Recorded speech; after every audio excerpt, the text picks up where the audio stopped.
El cultivo de la esparraguera. El cultivo de la esparraguera, además de ser un cultivo destinado a la producción de espárragos, también es empleado como follaje de corte y como planta ornamental. 1. Taxonomía y origen. El género Asparagus comprende más de 300 especies originarias de Europa, Asia y África. El cultivo de la esparraguera, además de ser un cultivo destinado a la producción de espárragos, también es empleado como follaje de corte y como planta ornamental. Este documento se centra en el cultivo ornamental de la esparraguera. 2. Morfología. Son plantas dioicas, perennes, herbáceas o semiarbustivas, trepadoras y espinosas. Parte subterránea. La parte subterránea, denominada corona, está formada por un rizoma y el sistema radicular. En el rizoma se forman yemas vegetativas, que darán lugar al desarrollo del espárrago, brotes tiernos. El sistema radicular presenta raíces, 1. Adventicias con función de almacenamiento y formadas desde el rizoma y 2. Fibrosas con función de absorción y presentes en el ápice de las raíces adventicias. Tallos y hojas. Los tallos se forman desde las yemas apicales del rizoma. En la parte superior del tallo se forman 1. Brácteas, con forma de escama que corresponden a las verdaderas hojas, y 2. Yemas axilares, desde donde emergen las ramificaciones primarias. Sobre dichas ramas se forman ramificaciones secundarias a partir de sus brácteas, de estas se originan ramificaciones terciarias y así sucesivamente. Flores. Al ser especies dioicas, existen plantas con flores masculinas y femeninas en distinto pie de planta. Son flores formadas por 6 pétalos libres o unidos a la base de color blanco amarillentos, actinomorfas, con pedicelos articulados y que pueden encontrarse solitarias o dispuestas en umbelas. Las flores femeninas presentan un ovario unicarpelar con 2 o más óvulos por lóculo y las masculinas 6 estambres filamentosos, filiformes o aplanados. La floración ocurre en verano. Fruto. Es una baya esférica de color rojo, de 4,5-10 milímetros de diámetro. 2.1. Particularidades. Asparagus plumosus, Acetaceus, planta originaria de África del Sur. Estrepadora, siempre verde y puede llegar a alcanzar los 5 metros de altura. Produce tallos largos y ramificados provistos de pequeñas hojas aciculares, situadas en el mismo plano que las ramas laterales. De esta especie existen numerosas variedades, entre las que destacan el cultivar, Nanus, que es de tamaño reducido, es el más empleado en floristería. Sus tallos son desgarbados y están dotados de espinas cortas y fuertes. El cultivar, Robustus, presenta tallos resistentes y trepadores de crecimiento rápido. El cultivar, Pyramidalis, es de porte erecto. Su follaje recuerda a la tuja y precisa de 3 años para poder recolectarse.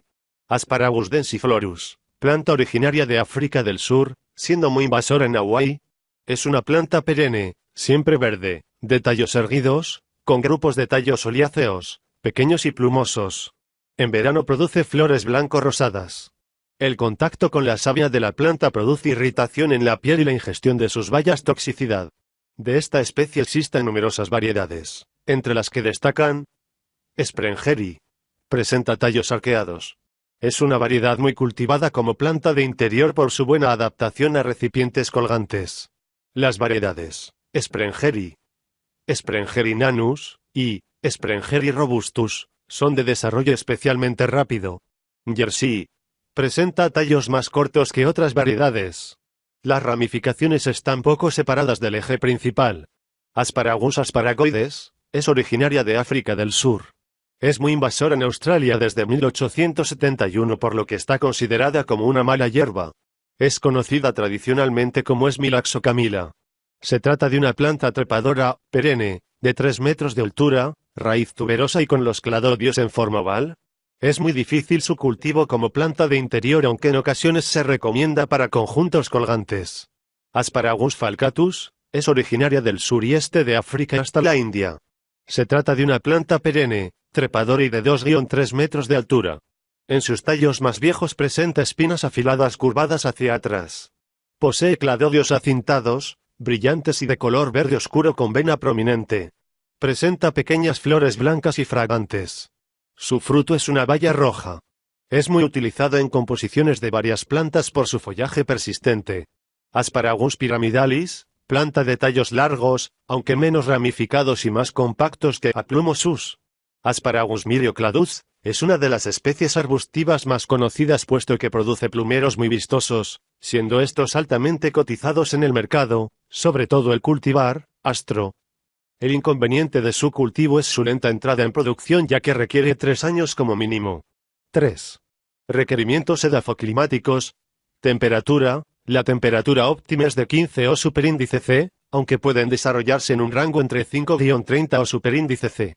Son más tolerantes a bajas temperaturas, disminuyen la velocidad de crecimiento de las plántulas.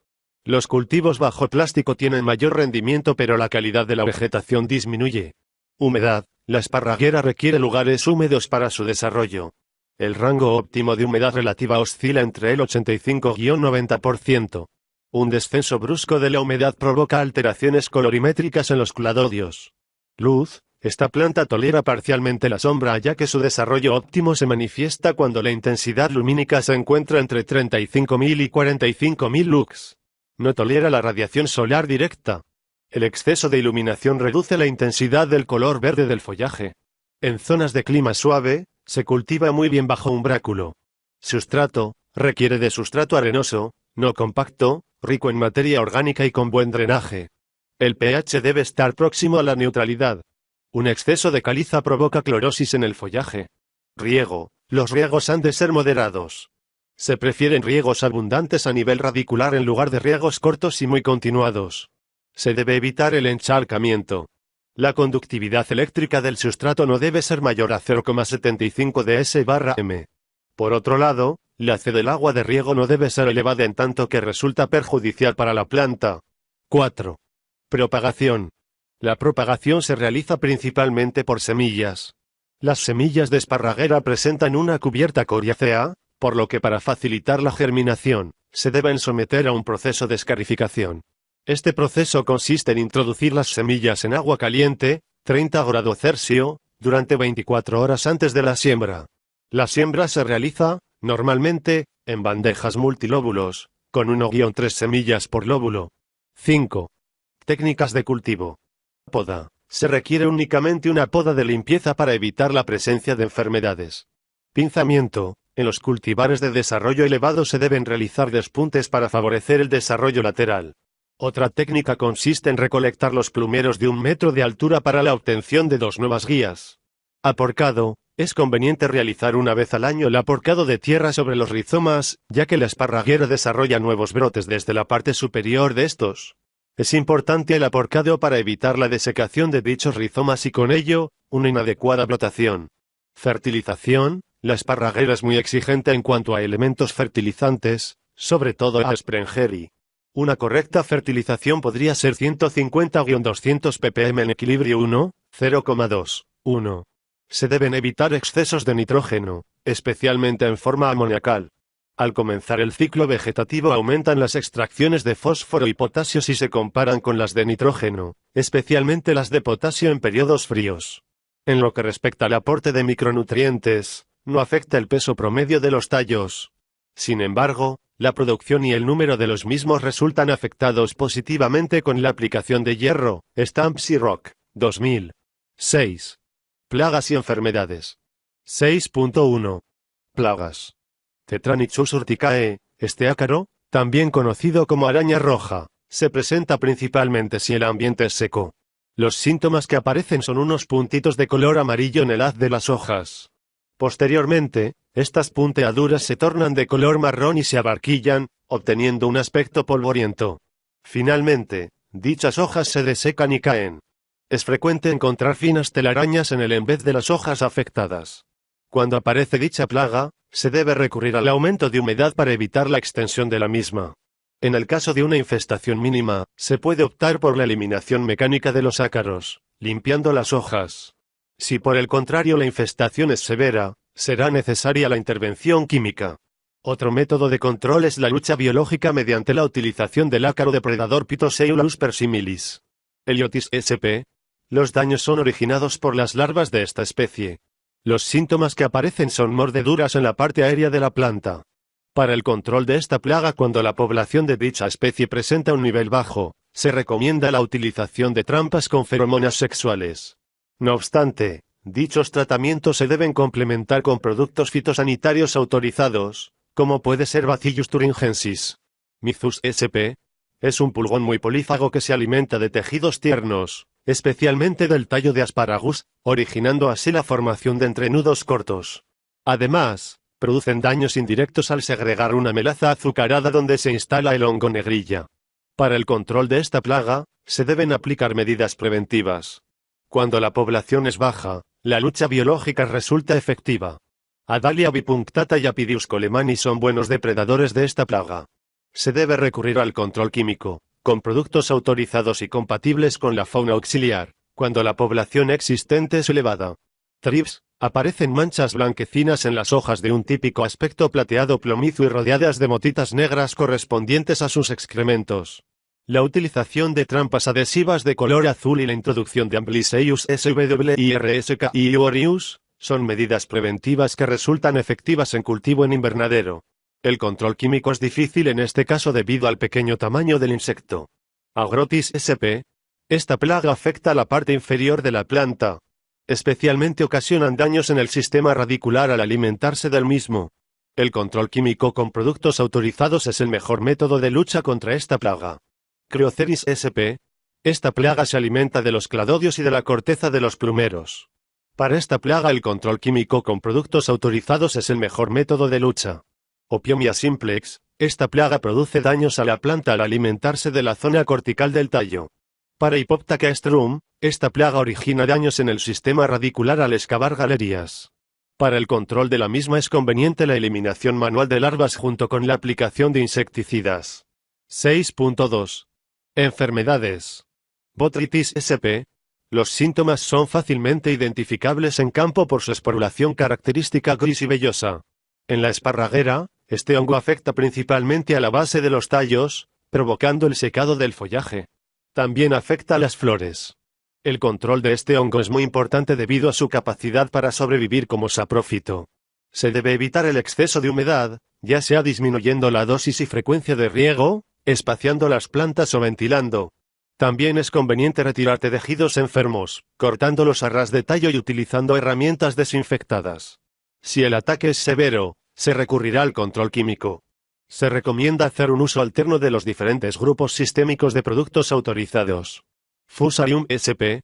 La parte subterránea presenta síntomas de pudrición, mientras que en la parte aérea se manifiesta clorosis parcial o total del follaje, reducción de brotes, reducción del vigor y posterior marchitez. El uso de productos químicos no resulta eficiente para el control de esta enfermedad, por lo que lo más adecuado es prevenirla, desinfección de semilla, buen drenaje del suelo, evitar daños mecánicos en la planta, etc. Stempilium vesicarum, la presencia de este hongo se ve favorecida por condiciones cálidas y secas.